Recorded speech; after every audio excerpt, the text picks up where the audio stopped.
Hero extreme 250R के हर साल का ईएमआई कितना पड़ेगा और उस ईएमआई को चुकाने के लिए आपका इनकम कितना होना चाहिए, तो इस वीडियो में हम लोग जानेंगे। हीरो एक्सट्रीम 250R का एक्स-शोरूम प्राइस हमको कुछ 1,65,938 रुपीज़ का देखने मिल जाता है और वो ऑन रोड आते आते उसका रेट अराउंड 1,97,000 हो जाता है।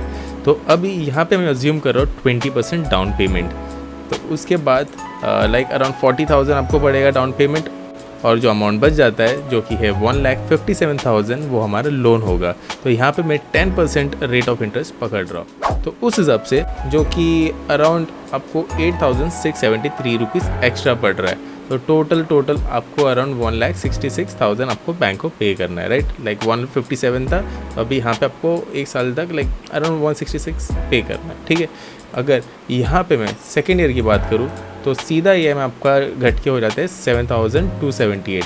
तो वहीं पे आपका इंटरेस्ट जो पे करने वाला हो वो भी बढ़ जाता है, लाइक आपको अराउंड 16,951 रुपीज़ एक्स्ट्रा देना पड़ रहा है, ठीक है। सो 174 टोटल होता है।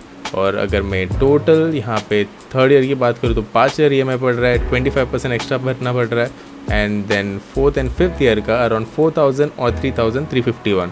बट आप देख सकते हो 5,000, 4,000 और 3,000 में ज़्यादा डिफरेंस नहीं है EMI में, बट यहाँ पे इंटरेस्ट पे में इतना ज़्यादा डिफरेंस है, तो मैं रेकमेंड नहीं करूँगा कि फोर्थ और फिफ्थ ईयर आप जाओ।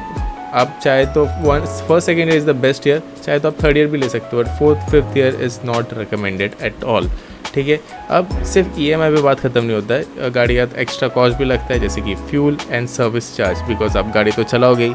फर्स्ट ऑफ ऑल मैं माइलेज लेता हूँ 40 का अराउंड मिल जाता है, और फ्यूल प्राइस इसका 106 चल रहा है यहाँ पे। आपके यहाँ पे थोड़ा बहुत डिफरेंस होगा। मंथली मैं एटलीस्ट 500 किलोमीटर तो चलाऊँगा ही, तो फ्यूल कॉस्ट मुझे पड़ रहा है अराउंड 1325 रुपीज़। और अगर मैं सर्विस की बात करूँ तो 850 रुपीज़ इसका पर मंथ का सर्विस यहाँ पे पकड़ लेता है। आपको 6 मंथ एक साल में सर्विस करना पड़ता है, बट यहाँ पे मैं मंथली पकड़ ले रहा हूँ। और then total fuel and service cost आपको पड़ जाता है 2,175। तो अभी हम लोग EMI, फ्यूल और सर्विस कॉस्ट को जोड़ेंगे, उससे हम लोग को मिलेगा total monthly cost, right. So first of all जो फर्स्ट ईयर में EMI था 13,000, फ्यूल चार्जेस जो पड़ रहा था 2,175। सो टोटल हमारा मंथली कॉस्ट हो जाता है 16,040 रुपीज़।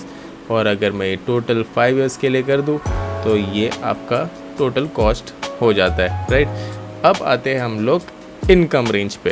तो अब आते हैं कि आपका मंथली इनकम कितना होना चाहिए to afford this particular bike. So अगर आप एक साल में टोटल कॉस्ट कवर कर सकते हो तो इसका एटलीस्ट आपको 64,000 रुपीज़ इनकम पर मंथ होना चाहिए, राइट। और अगर आप सेकेंड ईयर जो कि 9,400 के आसपास आपका मंथली कॉस्ट होता है, तो उस हिसाब से आपका 38,000 रुपीज़ इनकम होना चाहिए मंथली। और same goes for third year. तो थर्ड ईयर में आपका जो मंथली कॉस्ट होता है 7,264, उसके हिसाब से आपको 30,000 इनकम होना चाहिए। और फोर्थ एंड फिफ्थ ईयर 25,000 और 23,000 आपका इनकम होना चाहिए। तो आप देख सकते हो थर्ड, फोर्थ और फिफ्थ में ज़्यादा डिफरेंस है नहीं। तो आई वुड सजेस्ट अगर आप थर्ड ईयर में जाओगे तो बेटर है, और सबसे ज़्यादा बेटर तो मुझे लग रहा है सेकेंड ईयर है, क्योंकि अगर सेकेंड ईयर में कंप्लीट कर देते तो ज़्यादा इसका आपको इनकम रेंज की ज़रूरत भी नहीं है और बेटर भी रहेगा, क्योंकि फर्स्ट ईयर काफ़ी ज़्यादा इनकम आपको चाहिए यहाँ पे। तो that's it for today guys. और अगर आपको कोई दूसरे बाइक के बारे में जानना है तो कमेंट डाउन बिलो।